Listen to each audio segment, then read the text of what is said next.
Hello learners, स्वागत है आपका इकोनॉमिक्स एकेडमी में। मैं मंजू शर्मा एक बार फिर से हाज़िर हूँ आपके लिए एक नया वीडियो लेकर, जो एक इम्पॉर्टेंट टॉपिक है स्टैटिस्टिक्स का। और टॉपिक का नाम है हार्मोनिक मीन, जिसको हम हिंदी में कहते हैं हरात्मक माध्य, और इन शॉर्ट हम इसे HM भी कह देते हैं। ये भी एक मैथमेटिकल एवरेज है, बिल्कुल उसी तरह से जैसे कि ज्योमेट्रिक मीन या अर्थमेटिक मीन होती है। जहाँ तक इसकी डेफिनेशन की बात है तो हम इसको डिफ़ाइन कुछ इस तरीके से करते हैं that it is the reciprocal of the arithmetic mean of the reciprocal of the values of various observations. ऐसे पढ़ने में ये थोड़ा सा कॉम्प्लिकेटेड लग रहा है जब हम इसको इस तरीके से करते हैं। हम इसे उल्टा पढ़ना शुरू करते हैं, आप इसको ईजीली समझेंगे। हिंदी में जो इसका नाम है, कहीं ना कहीं यहाँ से इसका मीनिंग निकल कर के आता है हरात्मक। हर आप जानते हैं, आपने इस तरीके से भिन्न पढ़ी होंगी कि जिसमें हम कहते हैं x बटे y, तो ये अंश यानी न्यूमरेटर और ये हर यानी कि डिनोमिनेटर होता है। तो उनका हम माध्य लेकर के इसमें करते हैं, तो उसका रेसिप्रोकल है ये। ठीक है, तो ये कुछ इस तरीके की टर्म है। अब इसे समझने की कोशिश करते हैं। हम पीछे से स्टार्ट करते हैं इसे, कि ये अर्थमेटिक मीन है। रेसिप्रोकल की बाद में हम बात करेंगे। यहाँ से देखते हैं arithmetic mean of the reciprocal of the values of various observations. जितनी हमारी ऑब्जर्वेशंस हैं उनका रेसिप्रोकल यानी कि उल्टा, और उसका अर्थमेटिक मीन। ठीक है, और फिर जो आएगा फिर उसका क्या लिया जाएगा, रेसिप्रोकल। देखिए बड़ा इजी है, सिर्फ पढ़ने में ही कॉम्प्लिकेटेड लग रहा है, जब हम इसको करेंगे तो बहुत आसान है। जैसे फॉर एग्जांपल हमने ले लिया, हमारे पास ऑब्जर्वेशंस हैं x1, x2, x3, x4, xn। ठीक है, तो अब हमें करना क्या है, देखिए हमें लेना है इनका रेसिप्रोकल। सबसे पहले क्या करना है, जितनी हमारी ऑब्जर्वेशंस हैं उनका रेसिप्रोकल लेना है। रेसिप्रोकल आप जानते हैं यानी रिवर्स। ठीक है, उल्टा। ये अभी क्या है, x1 बटे 1, नीचे कुछ नहीं है मतलब 1 है, तो हम इसको क्या ले लेंगे, 1 divide by x1, 1 divide by x2, 1 divide by x3, 1 divide by xn। इस तरीके से हमने ले लिया। फिर हमें इसका क्या करना है, अर्थमेटिक मीन, यानी इन सभी रेसिप्रोकल्स को हमें ऐड करना है, और जितना नंबर है, कितना नंबर है, n ऑब्जर्वेशंस हैं, उनसे हमें इसको क्या कर देना है, डिवाइड। ये तो हो गया एक पार्ट इसका। क्या हुआ है, अर्थमेटिक मीन लिया हमने, जितनी हमारी ऑब्जर्वेशंस थी उनके रेसिप्रोकल का हमने क्या ले लिया, अर्थमेटिक मीन। ठीक है, अब हम स्टार्टिंग वाले पार्ट पर आ जाते हैं। फिर ये जो हमने अर्थमेटिक मीन लिया है, हार्मोनिक मीन इसका क्या है, इसका भी रेसिप्रोकल है। समझ में आई बात?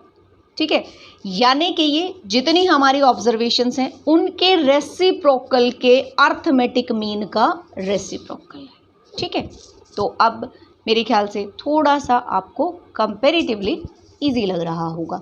अब हम इसको लिख देते हैं। आप अच्छे से जानते हैं, डिवाइड के नीचे फिर से डिवाइड हो, ठीक है, जिसे हम हिंदी में बोल देते हैं बटे के नीचे बटे। तो अगर डिवाइड के नीचे फिर से डिवाइड हो तो वो क्या हो जाएगा, पलट जाएगा। क्या आ जाएगा, n divide by 1 upon x1 plus 1 upon x2 plus 1 upon x3 plus so on dash dash 1 upon xn।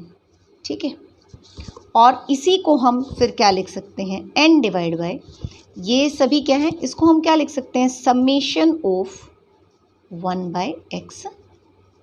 ठीक है, हम इस तरीके से इसको लिख सकते हैं। मतलब एक तरह से ये फॉर्मूले की फॉर्म में, शॉर्ट फॉर्म में लिखने का तरीका है। ठीक है, एक्सटेंड करके हम समेशन का मतलब हम जानते ही हैं कि जितनी भी इस तरीके से रेसिप्रोकल वाले टर्म्स हैं उन सब का जोड़। तो ये हो गया हमारा हार्मोनिक मीन का फॉर्मूला। अब हम इसको कर लेते हैं किसमें, अलग अलग एग्जाम्पल्स के साथ। तीनों सीरीज़ में हम इसको करेंगे, इंडिविजुअल सीरीज़ में करेंगे हम इसे। ठीक है, और इंडिविजुअल सीरीज़ आप जानते ही हैं क्या है, 2, 4, 7, 12। ठीक है, जहाँ हर एक नंबर इटसेल्फ अपने आप को रिप्रेजेंट कर रहा है। ठीक है, इसके बारे में आप डिटेल में जानना चाहते हैं तो आपको डिस्क्रिप्शन बॉक्स के अंदर लिंक मिल जाएगा वीडियोस का, आप वहाँ से देख सकते हैं। तो ये हमारे क्या हो गई x। ठीक है, सबसे पहले हमें क्या करना है लर्नर्स, इसका रेसिप्रोकल लेना है। ठीक है, रेसिप्रोकल यानी कि क्या होगा 1/2, 1/4, 1/7, 1/12। ठीक है, ये रेसिप्रोकल हो गया। इसको हमने इस तरीके से डिवाइड करके यहाँ पर लिख लिया पॉइंट्स में। ठीक, उसके बाद हमने क्या कर दिया, इसका समीशन कर दिया, जोड़ कर दिया सबका। बस अब हमें करना क्या था, हार्मोनिक मीन के लिए से n divide by summation this one. n हमारा कितनी ऑब्जर्वेशन है, 4 ऑब्जर्वेशन है, तो 4 डिवाइड बाय इन सब का जोड़ कितना आया हमारा, जो रेसिप्रोकल से 0.9762, इसको हमने डिवाइड किया तो ये हमारे पास क्या आ गया, हार्मोनिक मीन। ठीक है, अब एक और एग्जांपल ले लेते हैं डिस्क्रीट सीरीज़ का ही, इंडिविजुअल सीरीज़ का ही। हमने सिर्फ 2 ही टर्म्स ले ली, 5 और 25। तो हार्मोनिक मीन हमारा क्या हो जाएगा, यहाँ सीधा कर लेते हैं इस तरीके से टेबुलेशन फॉर्म में करने की बजाय, क्योंकि 2 ही ऑब्जर्वेशंस हैं हमारे पास, तो हम लंबे प्रोसेस की बजाय थोड़ा शॉर्ट प्रोसेस में चल पड़ते हैं। तो ये भी हम देखते हैं, ये अगर हमारे पास नंबर ऑफ़ ऑब्जर्वेशन 2 ही हैं तो ही इसको करना थोड़ा सा ठीक रहता है, ईजी रहता है। ज़्यादा है तो फिर हमें इसी तरीके से चलना पड़ेगा। ठीक है, तो 2 डिवाइड बाय 2 ऑब्जर्वेशन है, 1/5 प्लस 1/25। अब ये आपको पता है, इसको हम किस तरीके से प्लस करते हैं, सिंप्लीफाई कर लेते हैं इसको। हमें इसका एलसीएम लेना होगा, एलसीएम 25 आ गया, तो यहाँ कितना आ जाएगा, 5 से डिवाइड किया, ऊपर 1 से मल्टीप्लाई, 5 + 1। सिंपल मैथमेटिक्स है, आप सभी अच्छे से जानते होंगे डेफिनेटली। तो ये क्या आ गया हमारे पास, 2 डिवाइड बाय 6 डिवाइड बाय 25। ठीक है, ये पलट जाएगा, क्या हो जाएगा, 2 × 25 डिवाइड बाय 6। ठीक है, हार्मोनिक मीन हमारे पास क्या आ गया, 8.33। तो ये तो हुई बात इंडिविजुअल सीरीज़ की। अब चलते हैं हम डिस्क्रीट सीरीज़ की ओर।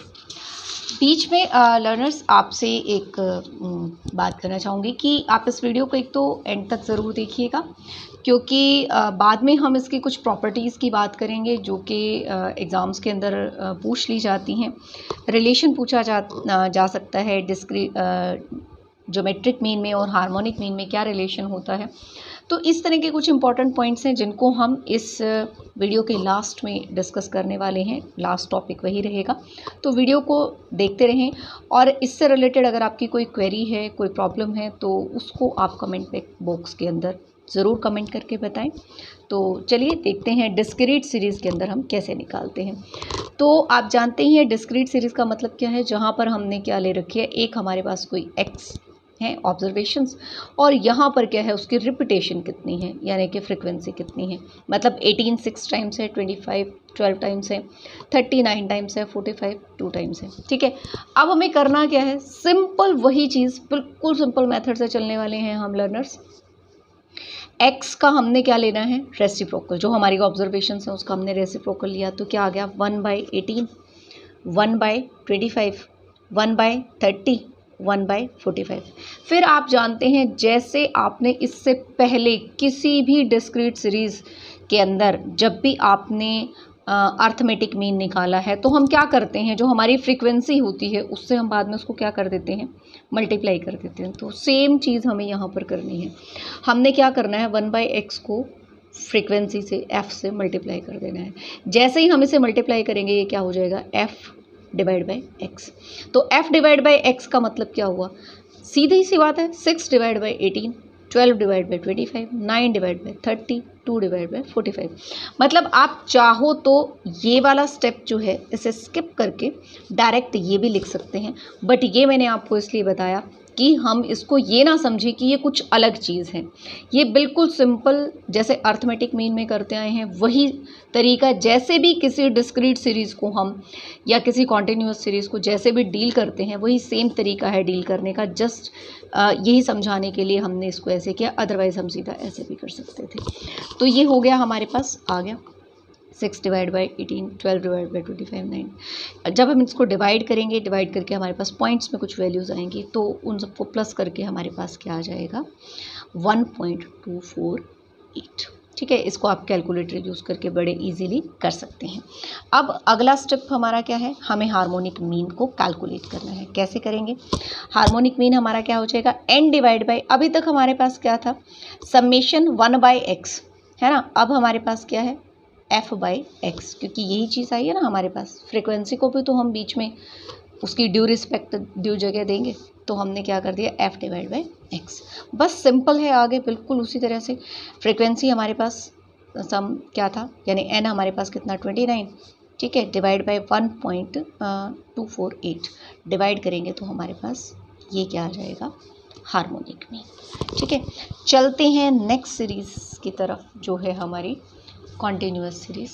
ठीक है, कॉन्टिन्यूअस सीरीज़ क्या है, क्लास इंटरवल है, फ्रीक्वेंसी है, बिल्कुल सिंपल सी चीज़ है। अब हमें करना क्या है, एक कॉन्टिन्यूअस सीरीज़ के अंदर अब हमें इसमें क्या है, हमारे पास एक इंटरवल है, पर्टिकुलर एक वैल्यू नहीं है जिसके साथ हम डील करें। तो उसके लिए हम क्या करते होते हैं, हमेशा यही करना है हमें क्या करना है, मिड वैल्यू ले लेनी है। ठीक है, वो आप जानते हैं बड़े अच्छे से। 0 + 10 दोनों एंड्स को प्लस करेंगे, डिवाइड बाई 2 कर देंगे, 5, 15, 25, 35। ठीक है, इसके बाद नेक्स्ट स्टेप, अब यहाँ पर मैंने जो बीच वाला पार्ट है वो मिस कर दिया, क्योंकि अभी हमने डिस्क्रीट सीरीज़ में कर ही लिया है कि हम पहले क्या करेंगे, 1/m करेंगे। ठीक है, तो 1/5, 1/15, 1/25, 1/35, फिर फ्रीक्वेंसी से मल्टीप्लाई करेंगे। तो हम डायरेक्ट ऐसे भी कर सकते हैं कि f डिवाइड बाई m, तो क्या आ जाएगा, 2 divide by 5, 5 divide by 15, 3 divide by 25। तो क्या आ जाएगी वैल्यू हमारे पास कैलकुलेट होकर के, 0.4। 5 को 15 से डिवाइड करेंगे 0.33, 3 को 25 से करेंगे 0.12, इसको करेंगे तो 0.028। ठीक है, और जब हम इसका समीशन करेंगे, यानी summation f divide by m, तो ये हमारे पास क्या आ जाएगा, f divide by m calculate होकर के ये आएगा हमारे पास 0.8785। ठीक है, अब ये वैल्यू हमने क्या करनी है, अपने इस फॉर्मूले में रखनी है। n हमारे पास कितना है, 11 है। ठीक है, 11 डिवाइड बाई ये कितनी आ चुकी है हमारे पास कैलकुलेट होकर के, 0.8785। ठीक है, जब हम इसको डिवाइड करेंगे तो हमारे पास वैल्यू आएगी 12.521। ये हमारे पास क्या आ गया, हार्मोनिक मीन आ गया। ठीक है, तो it is so easy and simple, कोई प्रॉब्लम नहीं है। अब एक नेक्स्ट स्टेप, इस पे कई बार क्वेश्चन पेपर में आ जाता है, इसीलिए हम इसको डिस्कस कर रहे हैं कि हम इसको कैसे कैलकुलेट करते हैं।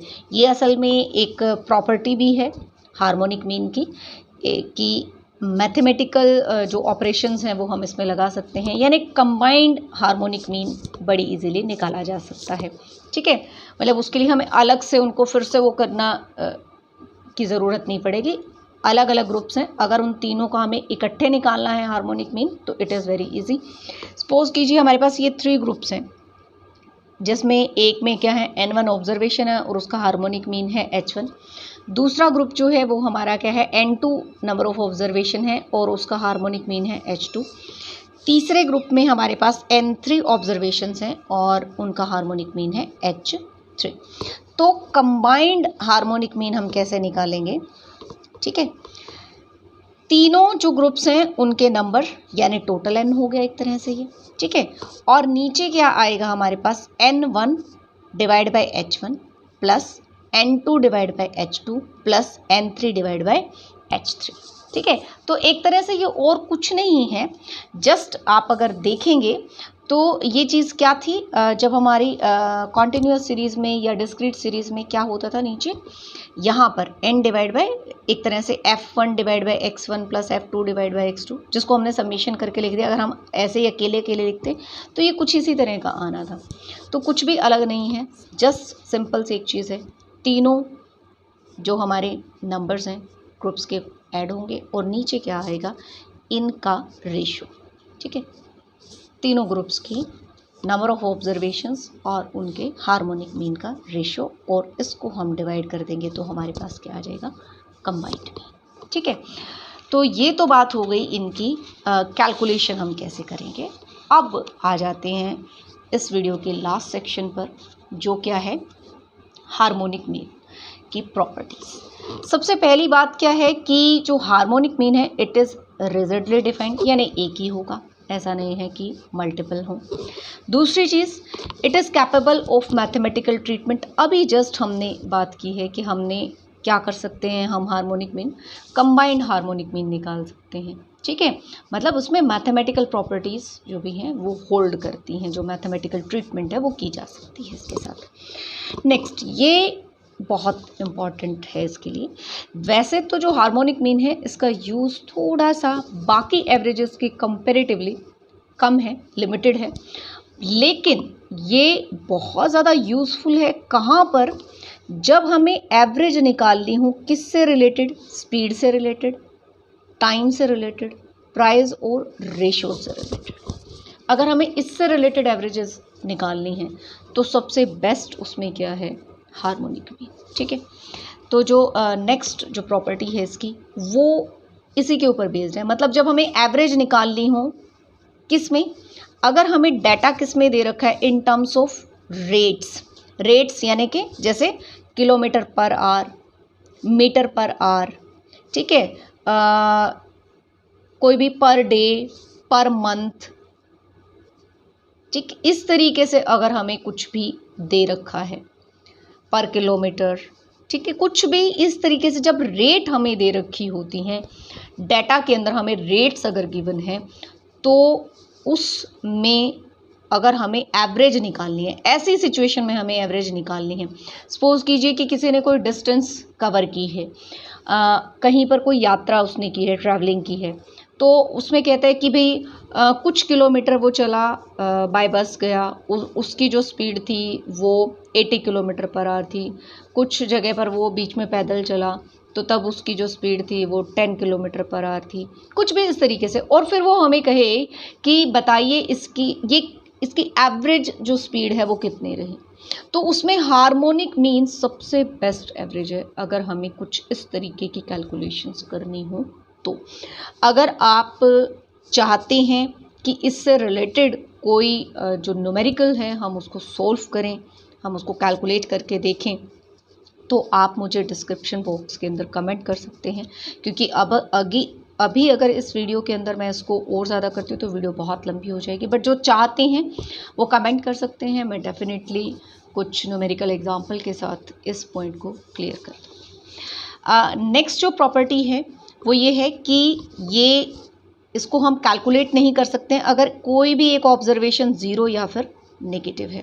बिल्कुल वैसे ही जैसे कि ज्योमेट्रिक मीन के अंदर था, हम इसको कैलकुलेट नहीं कर सकते क्योंकि डिफाइन ही नहीं होगा। सपोज करो 2, 6, 0 कुछ भी इस तरीके से है हमारे पास, ठीक है, तो 3 ऑब्जर्वेशंस होगी, 3 divide by 1/2 plus 1/6 plus 1/0। Something over 0 is not defined, ये डिफाइंड नहीं है, ये इसमें प्लस होगा, ये भी डिफाइंड नहीं है, तो ये डिवाइड में होगा तो ये भी डिफाइंड नहीं है, मतलब ये नॉन डिफाइंड आ जाएगा, हम इसको कैलकुलेट नहीं कर सकते, ये नॉन डिफाइंड होता है।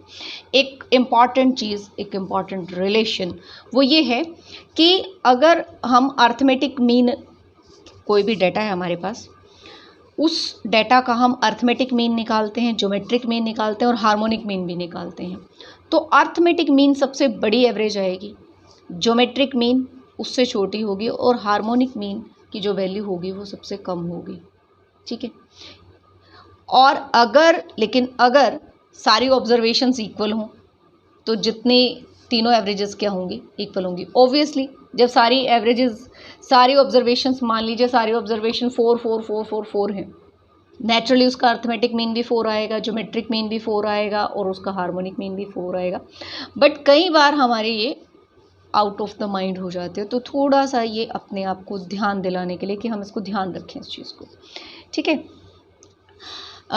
इसका प्रूफ आप देख सकते हैं, किसी भी आप डेटा को देख लीजिए निकाल करके, आपको कंफर्म हो जाएगा कि अर्थमेटिक मीन सबसे ज़्यादा होता है। ज्योमेट्रिक मीन उससे कम होता है और हार्मोनिक मीन सबसे कम होता है किसी भी सेट ऑफ ऑब्जर्वेशंस के साथ। अगर हमारे पास कोई दो ही नंबर्स हैं, ठीक है, दो पॉजिटिव नंबर्स हैं और उनका हमने अर्थमेटिक मीन, ज्योमेट्रिक मीन और हार्मोनिक मीन निकाला, तो उसमें जो ज्योमेट्रिक मीन होता है वो अर्थमेटिक मीन और हार्मोनिक मीन का क्या होता है, रूट होता है। ठीक है, मतलब ये रिलेशन बनता है, इन दोनों का जब हम रूट निकालेंगे तो वो क्या आएगा, ज्योमेट्रिक मीन आएगा। ठीक है, और लास्ट की ये सभी के सभी ऑब्जर्वेशंस पर बेस्ड है, तो ये इसकी प्रॉपर्टी भी है, साथ के साथ ये इसकी एक मेरिट भी है, एक गुण है ये इसका कि ये इसके ऊपर सभी ऑब्जर्वेशंस को इसमें इंक्लूड किया जाता है। तो ये एक अच्छी एवरेज मानी जाती है जब उसमें सभी ऑब्जर्वेशंस को इक्वल इम्पॉर्टेंस मिलती है। So that's all for this video. अगर आपको ये वीडियो अच्छा लगा हो, कंटेंट पसंद आया हो, तो आप लाइक कीजिएगा, कमेंट कीजिएगा कैसा लगा है आपको, और अगर कहीं कोई कमी लगी है, कुछ आप चाहते हैं और चीज़ें, तो उसके लिए भी कमेंट कीजिए, शेयर कीजिए, सब्सक्राइब कीजिए। Thank you so much, bye and take care.